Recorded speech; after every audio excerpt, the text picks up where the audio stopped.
ದೊಡ್ಡ ಕನಸು ಕಾಣೋದಕ್ಕೆ ಧೈರ್ಯ ಬೇಕು. ಆ ಕನಸನ್ನು ನನಸು ಮಾಡ್ತಕ್ಕಂಥ ಒಂದು ಮಹತ್ತರವಾದ ಛಲ ಇರಬೇಕು. Unless you become strong from within, no liberation is possible. Self respect ಇದ್ದರೆ ಸಾಕಂತ ತಿಳ್ಕೊಂಡು, self respect will come only with self knowledge, only with self help.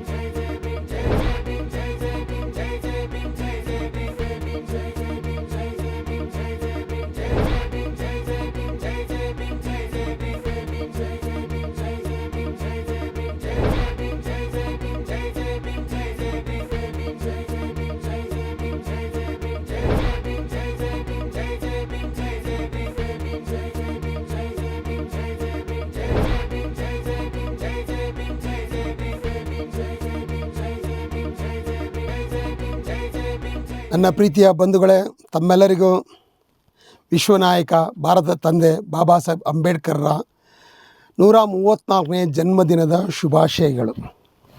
ಬಂಧುಗಳೇ, ಭೀಮ ಮಾರ್ಗದ ಯೂಟ್ಯೂಬ್ ಚಾನೆಲ್ಗೆ ತಮ್ಮೆಲ್ಲರಿಗೂ ನಾನು ಸ್ವಾಗತ ಮಾಡ್ತಾಯಿದ್ದೀನಿ. ತಮಗೆಲ್ಲ ಗೊತ್ತಿರೋಂಗೆ ಬಾಬಾ ಸಾಹೇಬ್ ಅಂಬೇಡ್ಕರ್ ಜಯಂತಿಯನ್ನು ವರ್ಲ್ಡ್ ನಾಲೆಡ್ಜ್ ಡೇ ಅಂತ ಇಡೀ ಜಗತ್ತು ಇವತ್ತು ಕೊಂಡಾಡ್ತಾ ಇದೆ, ಸೆಲೆಬ್ರೇಟ್ ಮಾಡ್ತಾಯಿದೆ. ಇದೆಲ್ಲವೂ ನನಗೆ ಭಾಳ ಹೆಮ್ಮೆ ತರ್ತಕ್ಕಂಥ ವಿಚಾರ ಇದು.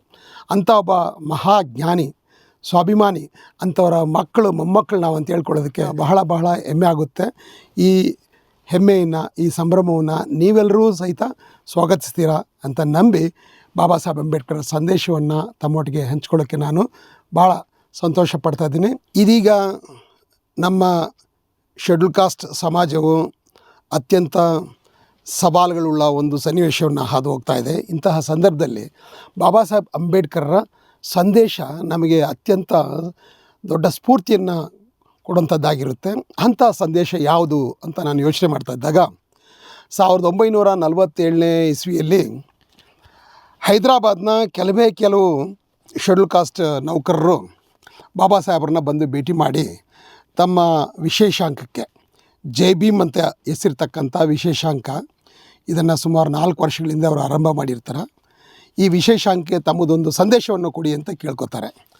ಆಗ ಬಾಬಾ ಸಾಹೇಬ್ ಅಂಬೇಡ್ಕರ್ ಭಾಳ ಹೊತ್ತು ಆಲೋಚನೆ ಮಾಡಿ ಒಂದು ಸಂದೇಶವನ್ನು ಕೊಡೋದಕ್ಕೆ ಒಪ್ಕೋತಾರೆ. ಆ ಸಂದೇಶದ ಆರಂಭದಲ್ಲಿ ಏನು ಹೇಳ್ತಾರೆ ಅಂದರೆ, ಸಂದೇಶ ಕೊಡೋದು ಅಂತ ಹೇಳಿದ್ರೆ ಅದು ಪ್ರವಾದಿಗಳು ಮಾತ್ರ ಕೊಡಬೇಕು.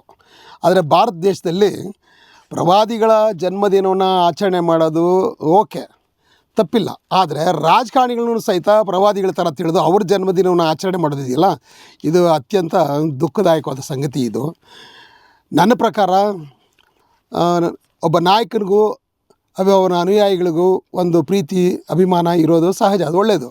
ಆದರೆ ನಾಯಕರನ್ನು ಪ್ರವಾದಿ ಮಟ್ಟಕ್ಕೆ ಅಥವಾ ದೇವರ ಮಟ್ಟಕ್ಕೆ ಏರಿಸೋದಿದೆಯಲ್ಲ, ಅದು ಪ್ರಜಾಪ್ರಭುತ್ವದ ಭ್ರಷ್ಟತೆ ಅಂತ ಹೇಳ್ತಾರೆ. ಇದನ್ನು ಯಾವತ್ತೂ ಒಪ್ಪೋಕ್ಕಾಗೋದಿಲ್ಲ. ಆದರೆ ಇವತ್ತು ನೀವು ಅಭಿಮಾನ ಇಟ್ಟು ನನ್ನ ಸಂದೇಶ ಕೇಳ್ತಾ ಇದ್ದೀರಾ, ಹಾಗಾಗಿ ನಾನು ಸಂದೇಶ ಕೊಡಲೇಬೇಕಾಗುತ್ತೆ ಅಂಥೇಳಿ ಯೋಚನೆ ಮಾಡಿ ಏನಂತ ಸಂದೇಶ ಕೊಡಲಿ ಈ ಸಂದರ್ಭದಲ್ಲಿ ಅಂತ ಆಲೋಚನೆ ಮಾಡಿ ಬಾಬಾ ಸಾಹೇಬ್ ಅಂಬೇಡ್ಕರ್, ನಾನು ನೇರವಾಗೇನು ಸಂದೇಶ ಕೊಡಲ್ಲ, ಆದರೆ ಒಂದು ಕಥೆಯನ್ನು ನಿಮ್ಗೆ ಹೇಳ್ತೀನಿ ಅಂಥೇಳಿ ಗ್ರೀಸ್ ದೇಶದಲ್ಲಿದ್ದಂಥ ಕವಿ ಹೋಮರ್ನ ಒಂದು ಕಾವ್ಯದಲ್ಲಿ ಬರ್ತಕ್ಕಂಥ ಕಥೆಯನ್ನು ಹೇಳ್ತಾರೆ. ಆ ಕಥೆ ಮೂಲಕ ಅವರು ಸಂದೇಶವನ್ನು ಕೊಡ್ತಾರೆ. ಏನಪ್ಪ ಅಂದರೆ, ಗ್ರೀಕ್ ದೇವತೆ ಡೆಮಿಟರ್ ತನ್ನ ಮಗಳನ್ನ ಅವಳು ಕಳ್ಕೊಂಡ್ಬಿಡ್ತಾಳೆ ಸ್ವರ್ಗದಲ್ಲಿ. ಮಗಳನ್ನ ಹುಡುಕ್ತಾ ಭೂಮಿಗೆ ಬರ್ತಾಳೆ. ಆ ಸಂದರ್ಭದಲ್ಲಿ ಗ್ರೀಸ್ ದೇಶದ ರಾಜ ಕಿಲಿಯೋನಿಸ್ ಅವನು ಆಗಷ್ಟೇ ತನ್ನ ಪುತ್ರ ಹುಟ್ಟಿದಂಥ ಸಂಭ್ರಮವನ್ನು ಕೊಂಡಾಡ್ತಾ ಇರ್ತಾನೆ. ಅವರ ರಾಣಿ ಮೆಟೋನೀರ್ ಮೊದಲನೇ ಬಾರಿಗೆ ಗಂಡು ಮಗುಗೆ ಅವಳು ಜನ್ಮ ಕೊಟ್ಟಿರ್ತಾಳೆ. ಅಂಥ ಸಂದರ್ಭದಲ್ಲಿ ಒಂದು ಹಬ್ಬ ನಡೀತಾ ಇರುತ್ತೆ. ಆ ಟೈಮಲ್ಲಿ ಅಮ್ಮ ಹೋಗ್ತಾಳೆ. ಹೋದ ತಕ್ಷಣ ಈಕೆ ದಾದಿ ರೂಪದಲ್ಲಿರ್ತಾರೆ, ದೇವತೆ ರೂಪದಲ್ಲಿ ಇರೋದಿಲ್ಲ. ಹಾಗಾಗಿ ಅವಳನ್ನ ಗುರುತಿಡಿಯೋದಿಲ್ಲ ಯಾರೂ. ತಕ್ಷಣ ರಾಣಿ ಏನು ಮಾಡ್ತಾಳೆ, ನನ್ನ ಮಗನ್ನ ನೋಡ್ಕೊಳ್ಳೋದಕ್ಕೆ ಸರಿಯಾದ ದಾದಿ ನೀನೇ ಅಂತೇಳಿ ಅವಳನ್ನ ನೇಮಿಸ್ಕೋತಾಳೆ. ಈಕೆನೂ ಭಾಳ ಚೆನ್ನಾಗಿ ಮಗುನ ನೋಡ್ಕೋತಾಳೆ. ಅದು ಬರ್ತಾ ಬರ್ತಾ ಅವರಿಬ್ಬರ ಮಧ್ಯೆ ಒಂದು ಬಾಂಧವ್ಯ ಬೆಳೆದುಬಿಟ್ಟು ಅವನ್ನ ಬಿಟ್ಟಿರ್ಲಿಕ್ಕೆ ಆಗದಿರೋಂಥ ಒಂದು ವಾತ್ಸಲ್ಯ ಬೆಳೆದುಬಿಡುತ್ತೆ. ಅವಳಿಗೆ ಕ್ರಮೇಣ ಅವಳಿಗೆ ಅರಿವಾಗೋದೇನೆಂದರೆ, ಈ ಮಗು ಮನುಷ್ಯ, ಇದು ಮಾನವ ಸಂತತಿ, ಇದು ಒಂದಲ್ಲ ದಿನ ಸತ್ತೋಗುತ್ತೆ ಮತ್ತು ರೋಗ ರುಜಿನಗಳಿಗೆ ಬಲಿಯಾಗುತ್ತೆ. ಆದರೆ ಈ ಮಗುನ ಸದಾ ನನ್ನ ಹತ್ರ ಇಟ್ಕೋಬೇಕಂದ್ರೆ ಈ ಮಗು ಚಿರಂಜೀವಿ ಆಗಬೇಕು ಅಂತೇಳಿ ತೀರ್ಮಾನ ಮಾಡಿ ಆ ಮಗುಗೆ ಒಂದು ಪ್ರಯೋಗವನ್ನು ಮಾಡ್ತಾಳೆ ಆ ಮಗು ಮೇಲೆ. ಆ ಮಗು ಡೆಮೋಫೋನ್ ಅಂತ ಅದರ ಹೆಸರು. ಕಾಲಕ್ರಮೇಣ ಅವನು ಟ್ರಿಪ್ಲೋಟೋಮರ್ ಅಂತ ಹೆಸರಿನಲ್ಲಿ ಭಾಳ ದೊಡ್ಡ ಪ್ರಖ್ಯಾತಿಯನ್ನು ಪಡಿತಾನೆ. ಆ ಮಗುನ ಮೇಲೆ ಒಂದು ಪ್ರಯೋಗ ಮಾಡ್ತಾರೆ. ಏನಪ್ಪ, ರಾತ್ರಿ ಹೊತ್ತು ಎಲ್ಲರೂ ಮಲಗಿದ ಮೇಲೆ ತನ್ನ ಕೋಣೆ ಬಾಗಿಲು ಮುಚ್ಚಿಬಿಟ್ಟು ಆಕೆ ಒಂದು ಕೆಂಡುಗಳು ತುಂಬಿರ್ತಕ್ಕಂಥ ತೊಟ್ಲಲ್ಲಿ ಆ ಮಗುನ ಇಟ್ಟು ಆ ಪ್ರಯೋಗನ ಮಾಡ್ತಾಳೆ. ಆರಂಭದಲ್ಲಿ ಮಗು ಭಯಂಕರ ನೋವನ್ನು ಅನುಭವಿಸಿ ಚೀರುತ್ತೆ, ಆಮೇಲೆ ಭಾಳ ಕಷ್ಟಪಡುತ್ತೆ. ಆದರೆ ಕ್ರಮೇಣ ಬರ್ತಾ ಬರ್ತಾ ಬರ್ತಾ ಆ ಕೆಂಡದಲ್ಲಿ ಮಲಗೋದನ್ನೇ ಆ ಮಗು ಇಷ್ಟಪಡುತ್ತೆ. ಬರ್ತಾ ಬರ್ತಾ ಆ ಪ್ರಯೋಗದಿಂದಾಗಿ ಆ ಮಗುವಿನ ದೇಹದಲ್ಲಿ ಒಂದು ಅದಮ್ಯವಾದ ಚೈತನ್ಯ, ಒಂದು ದೈವಿಕ ಕಳೆ ಬಂದ್ಬಿಡುತ್ತೆ. ಅವಳು ಸುತ್ತ ಇರ್ತಕ್ಕಂಥ ಬೇರೆ ಸಖಿಯರು ಅವಳ ಮೇಲೆ ಹೊಟ್ಟೆವರಿಗಾಗಿ, ಯಾಕೆಂದರೆ ರಾಣಿ ಮಗಳು ನೋಡ್ಕೊತಾಳೆ ಅಂತ ಅವಳಿಗೆ ವಿಶೇಷವಾದ ಒಂದು ಸ್ಥಾನ ಇರುತ್ತೆ. ಬೇರೆಯವ್ರಿಗೆ ಅದರಿಂದ ಹೊಟ್ಟೆವರಿ ಆಗ್ಬಿಡುತ್ತೆ. ಅವ್ರು ಹೋಗಿ ರಾಣಿಗೆ ರಾತ್ರಿ ಬಾಗಿಲು ಹಾಕ್ಕೊಂಡು ಅವಳು ಏನೇನೋ ಮಾಡ್ತಾಳೆ, ಮಗುಗೆ ಅವಳು ನಿಮ್ಮಿಂದ ಪ್ರತ್ಯೇಕ ಮಾಡೋದಕ್ಕೆ ಭಾಳಷ್ಟು ತಂತ್ರಗಳು ಮಾಡ್ತದಾಳೆ ಅಂತ ಏನೇನೋ ಹೇಳ್ತಾಳೆ. ಕೊನೆಗೆ ಒಂದಿನ ರಾಣಿ ಬಂದು ನೋಡ್ತಾಳೆ, ಅವಳ ಕೋಣೆ ಬಾಗಿಲು ಹಾಕಿರುತ್ತೆ. ಇವಳಿಗೆ ಅನುಮಾನ ಆಗ್ಬಿಟ್ಟು ಏನು ಮಾಡಿಬಿಡ್ತಾಳೋ ನನ್ನ ಮಗನ್ನ ಎಲ್ಲಿ ಇವಳು ನನ್ನಿಂದ ಬೇರೆ ಮಾಡಿಬಿಡ್ತಾಳೆ ಅಂತ ಆತಂಕದಿಂದ ಬಂದು ಬಾಗಿಲನ್ನ ದೂಡ್ತಾಳೆ. ಮಗು ಕೆಂಡದ ತೊಟ್ಲಲ್ಲಿ ಮಲಗಿದೆ. ಅದು ನೋಡಿ ಕಿಟಾರತ ಚೀರ್ಕೊಂಡ್ಬಿಡ್ತಾಳೆ. ಅವಳಿಗೆ ಗೊತ್ತಾಗೋದಿಲ್ಲ ಯಾವ ಉದ್ದೇಶಕ್ಕಾಗಿ ಈ ತಾಯಿ ಕೆಲಸ ಮಾಡ್ತಾ ಇದ್ದಾಳೆ. ಈ ಮಗು ಅಮರಜೀವಿ ಆಗಬೇಕಂತ ಆಕೆದು ಉದ್ದೇಶ ಇರುತ್ತೆ, ಭಾಳ ಮಹತ್ತರವಾದ ಉದ್ದೇಶ ಅದು. ಆದರೆ ಈ ತಾಯಿಗೆ ಹೆಂಗೆ ಗೊತ್ತಾಗಬೇಕು ರಾಣಿಗೆ? ಅವಳು ಧಡಾರಂತ ಒಳಗೆ ನುಗ್ಗಿ ರಾಣಿನ ತೊಟ್ಲ ಹತ್ರ ಹೋಗಿ ಇವಳು ದೇವತೆನ ಪಕ್ಕಕ್ಕೆ ತಳ್ಳಿಬಿಡ್ತಾಳೆ. ಆ ಕ್ಷಣದಲ್ಲೇ ದೇವತೆ ಮಾಯ ಆಗಿಬಿಡ್ತಾಳೆ. ಮಗುನ ಎತ್ತಿ ಎದೆಗೆ ಅಪ್ಕೊಂಡು ಹಬ್ಬ ನನ್ನ ಮಗ ಬಚಾವಾದ ಅಂಥೇಳಿ ಸಂತೋಷದಿಂದ ಬರ್ತಾಳೆ. ಇಲ್ಲಿ ಬಾಬಾ ಸಾಹೇಬ್ ಹೇಳ್ತಾರೆ, ಕೆಂಡದ ತೊಟ್ಲಿಂದ ತನ್ನ ಮಗುನ ಆಕೆ ರಕ್ಷಣೆ ಮಾಡಿದ್ಲು ನಿಜ. ಆದರೆ ಆತ ಒಬ್ಬ ಅಮರಪುರುಷ ಆಗೋದನ್ನು, ಚಿರಂಜೀವಿ ಆಗೋದನ್ನು ಆಕೆ ಕಳ್ಕೊಂಬಿಟ್ಲು. ಅವನು ಎಲ್ಲರಂಗೆ ಬೆಳೆದ, ದೊಡ್ಡ ಸಾಧನೆ ಮಾಡ್ದ. ಆದರೆ ಕೊನೆಗೆ ಒಂದಿನ ಅವನಿಗೂ ವಯಸ್ಸಾಯಿತು, ರೋಗಗಳು ಬಂತು, ಸತ್ತೋದ. ಅಮರಜೀವಿ ಆಗಬೇಕಂತೇಳಿದ್ರೆ ಅವನು ಈ ಕೆಂಡದ ಹಾದಿಯನ್ನು ದಾಟಿ ಬರಬೇಕಾಗಿತ್ತು.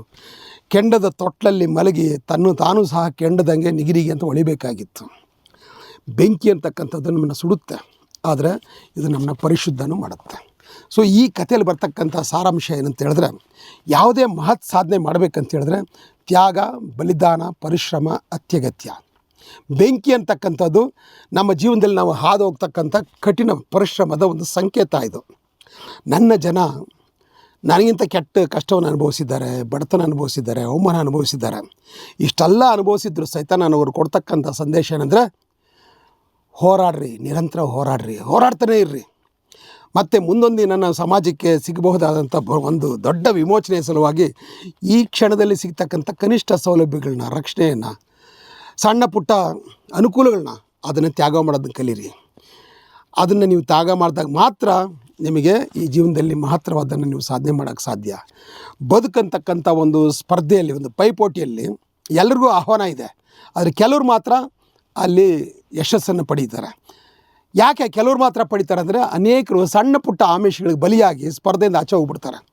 ಆದರೆ ಈ ಆಮಿಷಗಳೆಲ್ಲ ಮೆಟ್ಟಿ ನಿಂತು ಜಯಗಳಿಸ್ತಾರಲ್ಲ, ಅವ್ರು ಮಾತ್ರನೇ ಚರಿತ್ರೆಯಲ್ಲಿ ನಿಂತಂಥ ಅಮರ ಪುರುಷರಾಗ್ತಾರೆ. ಇಂಥವ್ರು ಮಾತ್ರನೇ ತಮ್ಮ ಸಮಾಜಕ್ಕೆ ತಗಲಿರ್ತಕ್ಕಂಥ ಗುಲಾಮಗಿರಿಯ ಸಂಕೋಲೆಗಳನ್ನ ಕಡಿದು ಒಗೆದು ಅಲ್ಲಿ ತನಕ ನನ್ನ ಸಮಾಜ ಗುಲಾಮಗಿರಿಯಿಂದ ಮುಕ್ತಿಯನ್ನು ಪಡಿಬೇಕು, ವಿಮೋಚನೆ ಪಡಿಬೇಕು ಅಂತೇಳಿ ದುಡಿತಕ್ಕಂಥವ್ರು, ಯಾವುದೇ ಸನ್ಮಾನಕ್ಕೆ ಆಸೆ ಪಡದೆ, ಅವಮಾನಕ್ಕೆ ಅಂಜಿದೆ, ಅದು ಬಿಸಿಲಿರಲಿ ಮಳೆಗಾಳಿ ಏನೇ ಇರಲಿ ಯಾವುದನ್ನು ಲೆಕ್ಕಿಸದೆ ಗುರಿ ಮುಟ್ಟಿಸ್ತಾರಲ್ಲ, ಅವರು ಮಾತ್ರ ಧನ್ಯರು ಅಂತ ಹೇಳ್ತಾರೆ.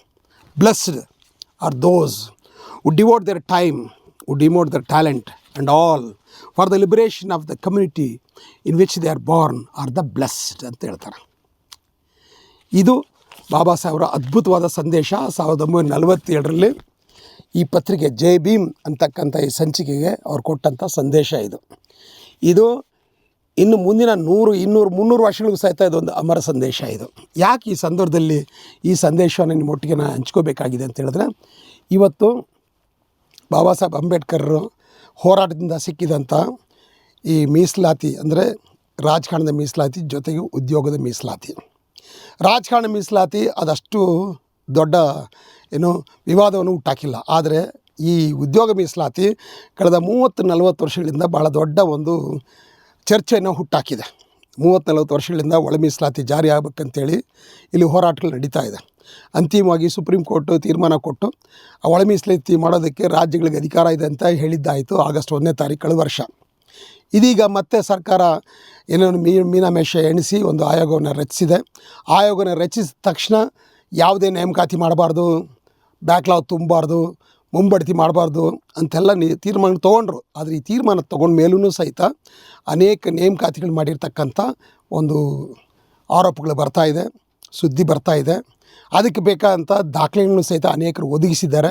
ಇದು ಯಾವುದೂ ಸಹಿತ ಸರ್ಕಾರ ಅಲ್ಗಳೆಯೋಕ್ಕಾಗಲ್ಲ ಅಂತಹ ಒಂದು ಎವಿಡೆನ್ಸಸ್ ಇದೆ.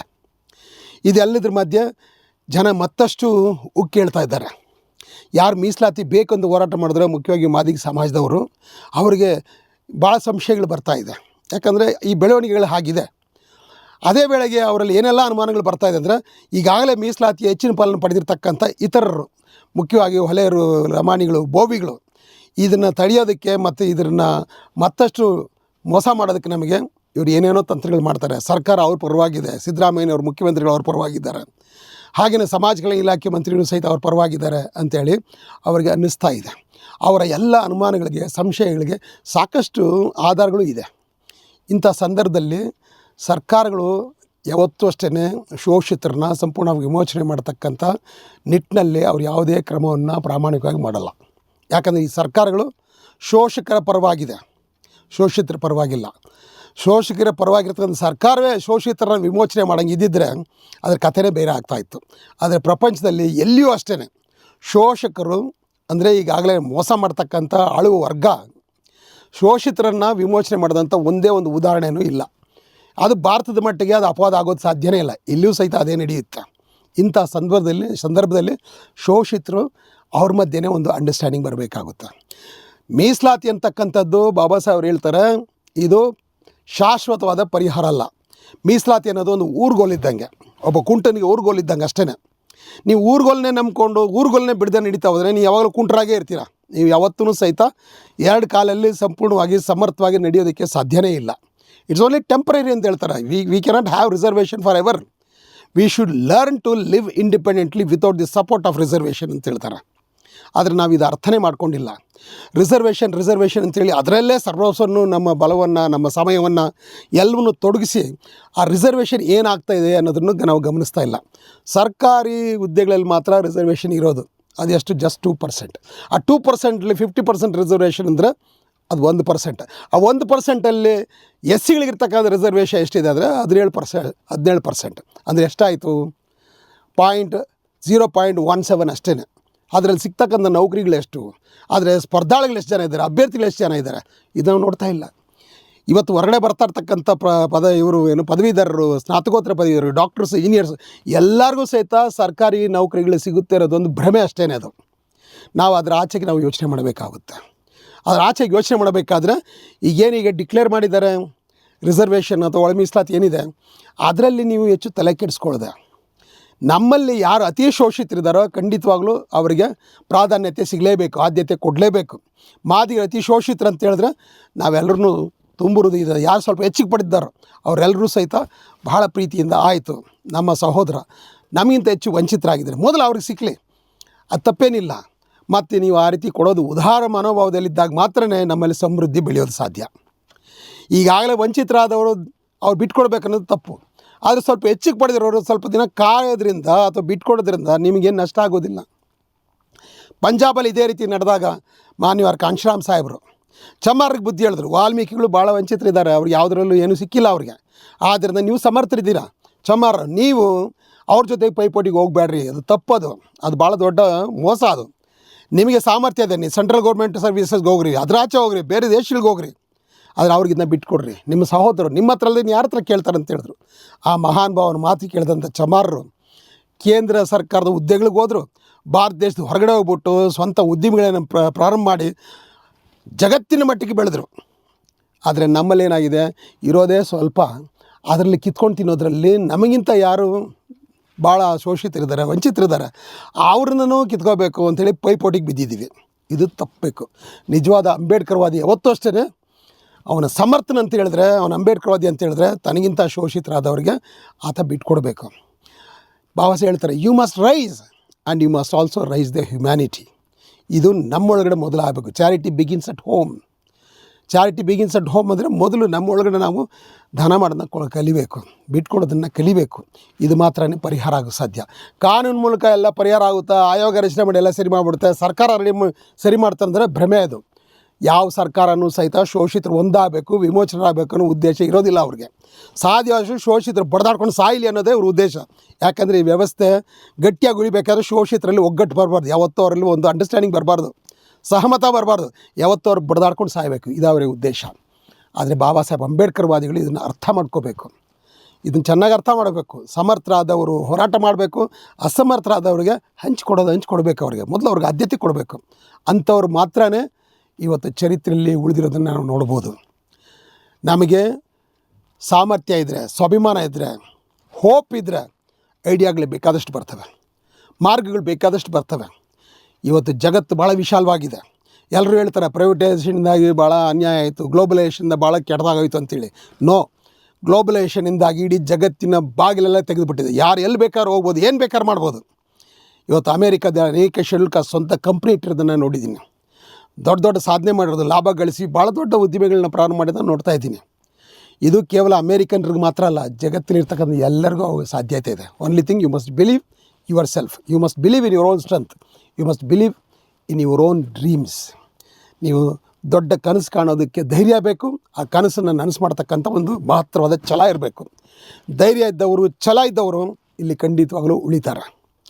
ಜಗತ್ತಿನಲ್ಲಿರ್ತಕ್ಕಂಥ ಈ ಸ್ಪರ್ಧೆಯಲ್ಲಿ ಯಾರು ಗೆಲ್ತಾರೆ ಅಂತ ಹೇಳಿದ್ರೆ, those who have got faith, those who have got faith in themselves. ಅಂಥವ್ರು ಮಾತ್ರ ಇದು ಸಾಧ್ಯ ಇದೆ. Have faith in yourself. You must have very firm belief in the noble cause which you are pursuing. ಅದರಲ್ಲಿ ನಿಮಗೆ ಹೆಚ್ಚು ನಂಬಿಕೆ ಇರಲಿ, ದೃಢವಾಗಿರಲಿ. ಯಾವತ್ತು ಬಾಬಾ ಸಾಹೇಬ್ರು ಹೇಳಿದಂಥ ಮಾತು ಸುಳ್ಳಾಗೋದಿಲ್ಲ, ಮಹಾಪುರುಷ ಹೇಳಿದಂಥ ಯಾವ ಮಾತು ಸುಳ್ಳಾಗೋದಿಲ್ಲ. ಅದನ್ನು ನಂಬ್ರಿ, ಆ ನಿಟ್ಟಿನಲ್ಲಿ ನಡೀರಿ. ಬಾಬಾ ಸಾಹೇಬ್ ಅಂಬೇಡ್ಕರ್ ಸಂದೇಶ ಇದಕ್ಕಿಂತ ಉತ್ತಮ ಸಂದೇಶ ಬಹುಶಃ ಈ ಸಂದರ್ಭದಲ್ಲಿ ಮತ್ತು ಯಾವುದೂ ಇಲ್ಲ ನಾನು ತಿಳ್ಕೊಂಡಿದ್ದೀನಿ. ಬಂಧುಗಳೇ, ನಾವು ಇದನ್ನ ಅರ್ಥ ಮಾಡ್ಕೊಂಡು ಎಲ್ಲರೂ ಪರಸ್ಪರ ಪ್ರೀತಿಯಿಂದ, ನಮ್ಮಲ್ಲಿ ಅತಿ ವಂಚಿತರು ಯಾರಿದ್ದಾರೆ ಅವರಿಗೆ ಬಿಟ್ಕೊಡೋದನ್ನು ಸ್ವಲ್ಪ ಸಮರ್ಥರಾದವರು ತಯಾರಾದರೆ everything will be solved without the help of any government, any law, any other conditions. External conditions will be always against us. It is only internal conditions that will strengthen us. ಯಾವ ಸಮುದಾಯವೂ ಅಷ್ಟೇ ಜಗತ್ತಿನಲ್ಲಿ ತನ್ನೊಳಗಡೆ ತಾನು ಶಕ್ತಿಯನ್ನು ಬೆಳೆಸ್ಕೊಳ್ಳದೆ ಉದ್ಧಾರ ಆಗಿದ್ದಂಥ ಒಂದೇ ಒಂದು ಉದಾಹರಣೆ ಇಲ್ಲ. ಅಥವಾ ಅಂಥ ಸಮುದಾಯವನ್ನು ಹೊರಗಡೆ ಯಾರೋ ಬಂದು ಕೈ ಹಿಡಿದು ಎತ್ತಿದ್ದಾರೆ ಅಂದರೆ ನೋ, ಅದು ಸಾಧ್ಯ ಇಲ್ಲ. Unless you become strong from within, no liberation is possible.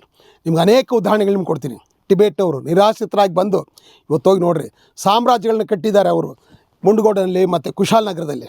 ಹಾಗೆಯೇ ಕಾಯಸ್ಥರು ಒಂದು ಕಾಲದಲ್ಲಿ ಕ್ರಿಮಿನಲ್ ಟ್ರೈಬ್ ಆಗಿದ್ದರು, ಇಂಡಿಯಾದಲ್ಲಿ ಅತಿ ಶ್ರೀಮಂತರಾಗಿದ್ದಾರೆ.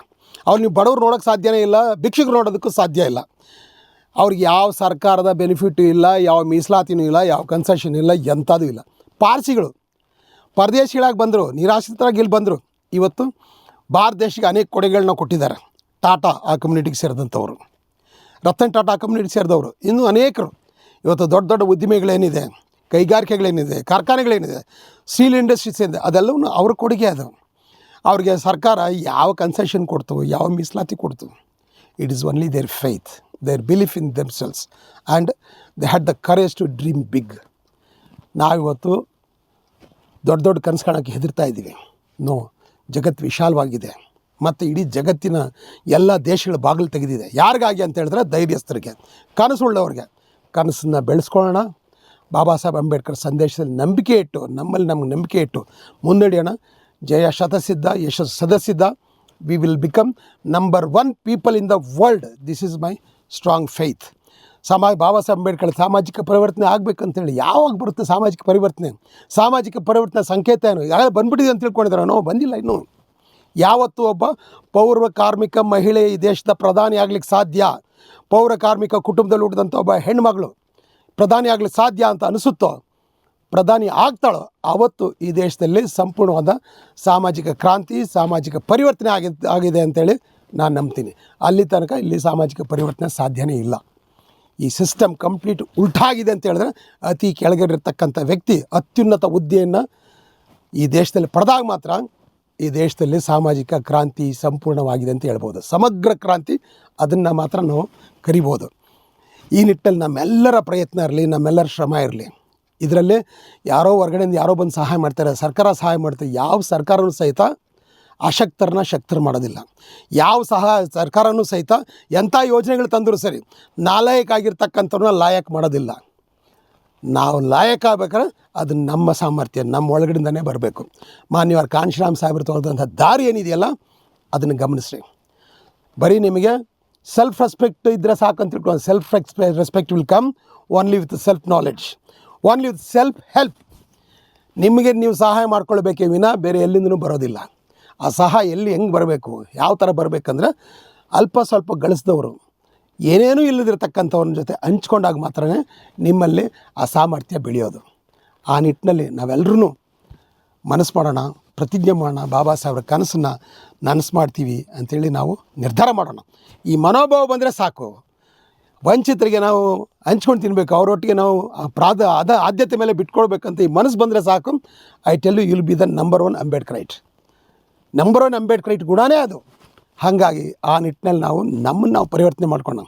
ಅದು ಸ್ವಲ್ಪ ನಿಧಾನ ಆಗಲಿ, ತೊಂದರೆ ಇಲ್ಲ, ಬಟ್ ಅದು ಶಾಶ್ವತವಾದ ಒಂದು ಪರಿಹಾರ ಆಗುತ್ತೆ. ಇಷ್ಟು ಹೇಳಿ ತಮ್ಮೊಟ್ಟಿಗೆ ನಾನು ಇಷ್ಟೊತ್ತು ಮಾತಾಡಿಕ್ಕೆ ನನ್ನ ಮಾತನ್ನ ಕೇಳಿದ್ದಕ್ಕೆ ತಮ್ಮೆಲ್ಲರಿಗೂ ವಂದಿಸಿ ನನ್ನ ಮಾತು ಮುಗಿಸ್ತೀನಿ. ಮತ್ತೊಮ್ಮೆ ಬಾಬಾ ಸಾಹೇಬ್ ಅಂಬೇಡ್ಕರ್ರ 134ನೇ ಜಯಂತಿಯ ಶುಭಾಶಯಗಳನ್ನ ಅರ್ಪಿಸಿ ನನ್ನ ಮಾತು ಮುಗಿಸ್ತಾ ಇದ್ದೀನಿ. ಜೈ ಭೀಮ್, ಜೈ ಭಾರತ್, ಜೈ ಕಾಂಶಿರಾಮ್.